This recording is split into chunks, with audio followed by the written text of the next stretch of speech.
Alright, so first things first, we're going to loosen up the wheel lug nuts on the wheel before we actually jack it up.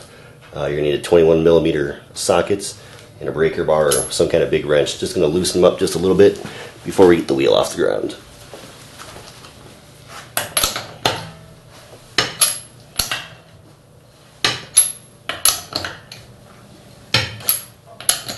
Alright, so our wheel lug nuts have been loosened up.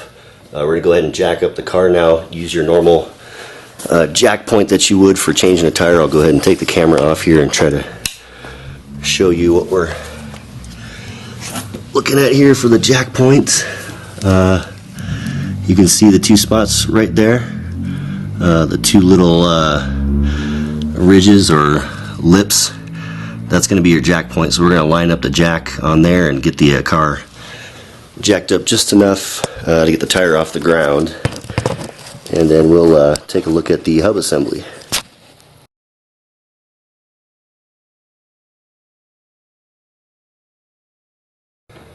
Alright, ready to take the wheel off.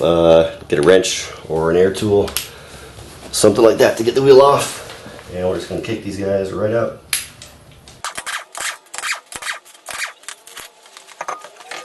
Alright, so we got the wheel off. The next thing we got to do is take the brakes apart, the rear brakes basically. We got to get the caliper off of here, the pads out of there, so we can get the rotor off and get to the wheel bearing and hub assembly back behind it.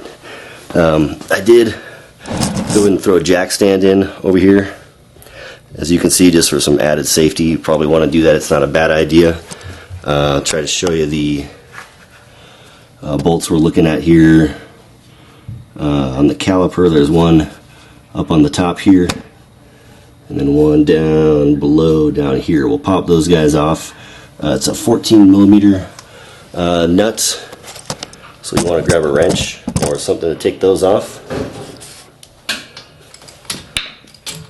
They'll probably be on there a little bit tight, so you can use a breaker bar or something of your choice. What I like to do is just get the wrench in there and a little rubber mallet.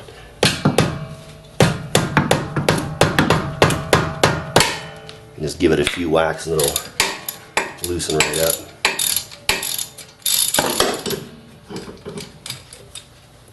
I'm actually going to leave the bottom bolts on here, on the caliper, the one down here. I'm just going to flip back the caliper itself and take the brake pads out, and then we'll unbolt the whole unit from the back of the hub system itself to get that off of there. Instead of having to take both of these guys off, just take the top one off and pop the pads out. Pay attention to how the little clips are lined up here, how those go in. You'll want to make sure you put them back in the correct place and correct position.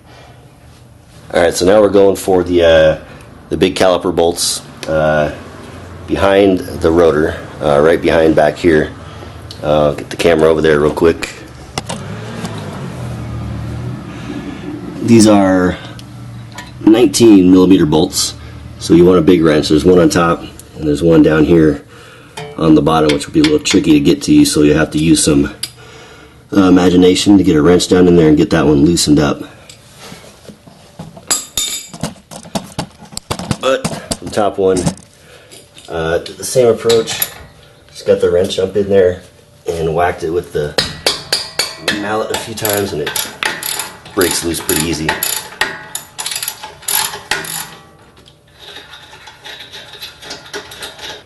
Alright, so that lower caliber bolt is a pain in the butt. So what I ended up having to do, there's a, you'll notice when you're back here, a control arm brace right back here that kind of gets in the way of your lower bolt down here. And in order to get a wrench in there, I had to jack up the whole arm itself.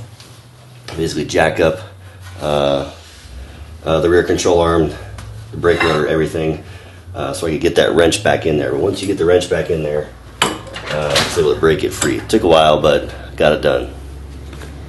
Alright, so now that I got that bolt loose back here, I'm going to lower my little jack here take the weight back off this unit just for safety measures, because we don't need that sitting up there like that anymore. So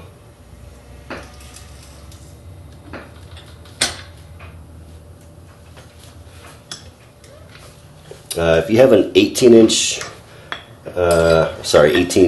19 millimeter, what is that thing? Yeah, so those caliper bolts in the back, the big ones are 19 millimeters. Yeah, if you have a wrench like this, that's 19 millimeters, you'll be able to get it back in there without having to jack anything up. And you'll probably be able to get it up in there and be able to get it from the side with your mallet. I didn't have a 19 millimeter bolt or wrench to use, so I had to improvise and do it the other way. Just be very careful if you do have to jack things up. So, alright, so we got both our caliper bolts off in the back here. The caliper will just pull back like so, and you can kind of hang it by the brake line or put something underneath it to rest it on down here. I'll find something to rest it on in just a second.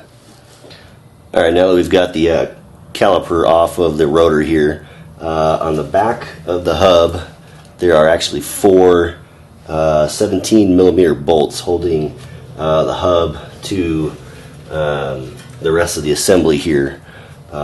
You'll see it in the back. It's kind of hard to see with all the stuff going on here. I'll try to get the camera back here to take a look at the bolts themselves. So you can kind of see them down here. There's another one up here and a couple back on this side. The light's not too good, but anyways, you'll see when you stick your head back behind there. Be careful, of course. Loosen those guys up. That should bring the rest of the units forward and out.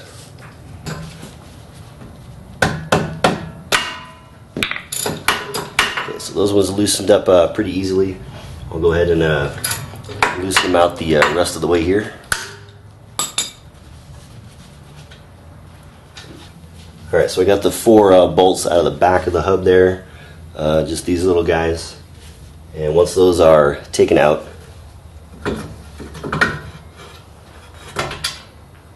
everything just kind of wiggles out of place. And there's our hub assembly right there that we're actually going to replace. This guy, the bearing inside there is what's going bad, and that's why we're replacing this whole thing to begin with.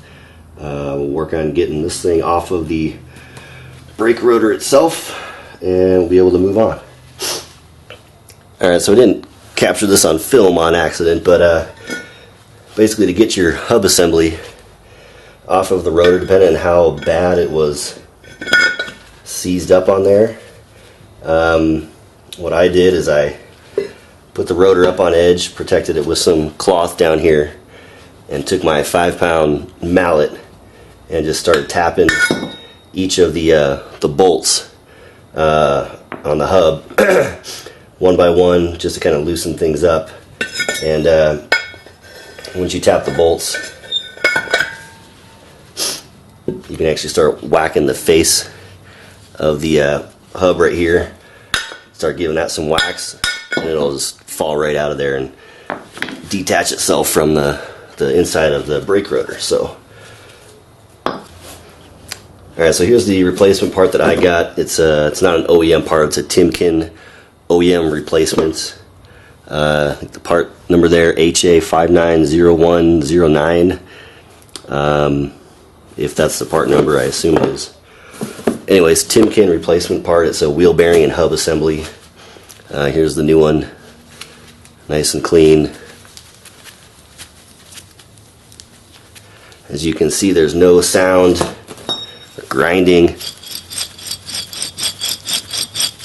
so definitely need to be replaced. So what I'll do, I'm going to clean up the backside or the inside of the brake rotor here, put some anti-seize compound or anti-seize lubricant in there, just so if we ever have to take this off again, it'll come off a little easier. It won't stick really hard like the OEM one did, and start putting it back together.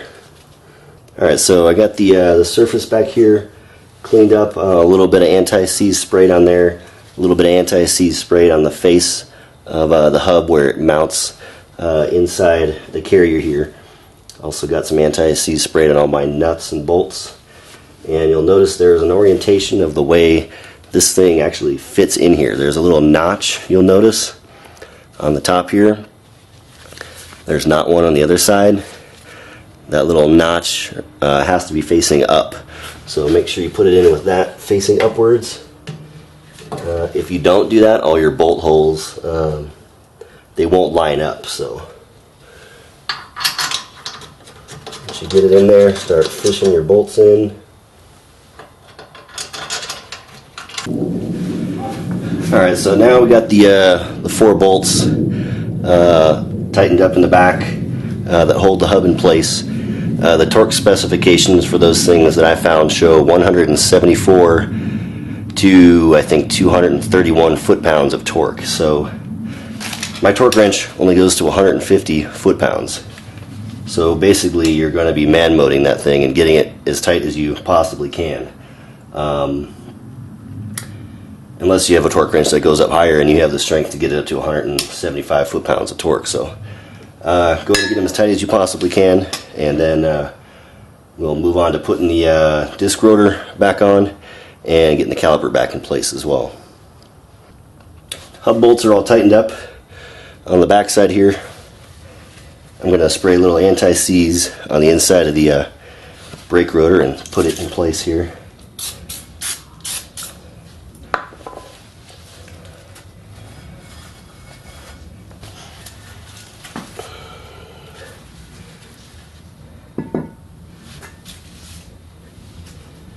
I forgot, if you knocked out the little rubber grommet that fits in the front here like I did, make sure you put that in before you put it back on.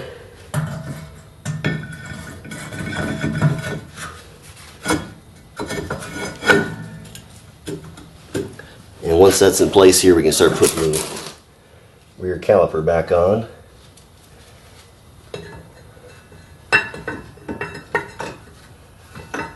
Slide it in there.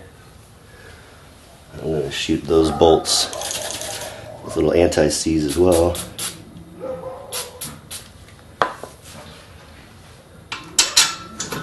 Alright, so the caliper is back on. I couldn't find a torque spec for the bolts that hold the caliper in place, so I'm going to put my wrench at 60 foot-pounds. That's a conservative number. Should be fine. We'll do up the bottom one here and put the brake pads back on. Alright, so brake pads are back in place. Get a better angle here at that. Pretty self-explanatory. I'm not really going to go into detail on how to put the brake pads back on, since this isn't a how-to about the brake pads. But anyways, put them back into the pins the way you're supposed to. Your caliper can slide back a little bit if you want it to. And then just snap it back up into place. Put our top bolt back in and torque it to 16 to 23 foot-pounds, I believe the book manual says, or what I could find on the internet. So we'll get that guy torqued up here.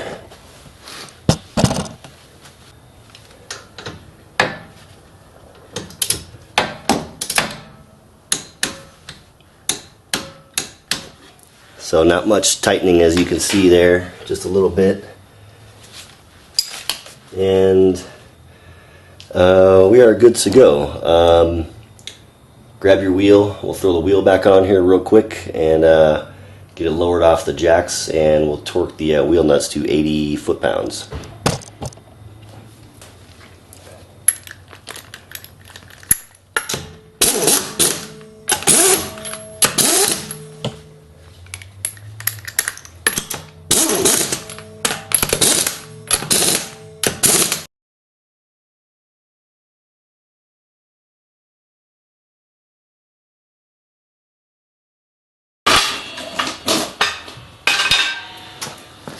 Alright, we'll set the torque wrench to 80 foot-pounds.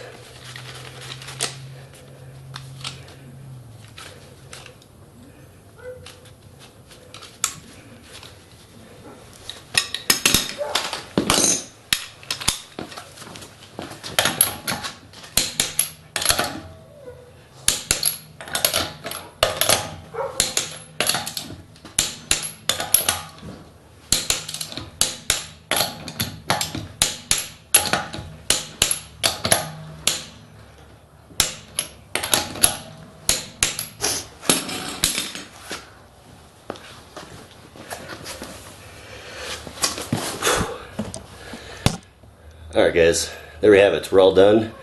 2004 Nissan Quest, wheel bearing and hub assembly replaced. It took me about 2 hours to do. That was with all the videotaping and all the narrating along with it. If I had to do it again, it'd probably take about an hour to do. Pretty simple job. Obviously I'm out of breath and doesn't seem like a simple job. Anyways, take your time, be safe. You shouldn't have any problems. The part itself, the Timken wheel bearing and hub that I got, cost me $100. The dealer wanted almost $600 to do this job. So save some money if you're technically inclined, and hope you guys enjoyed. Please like, share, and subscribe to the channel. I appreciate it, and thanks for watching.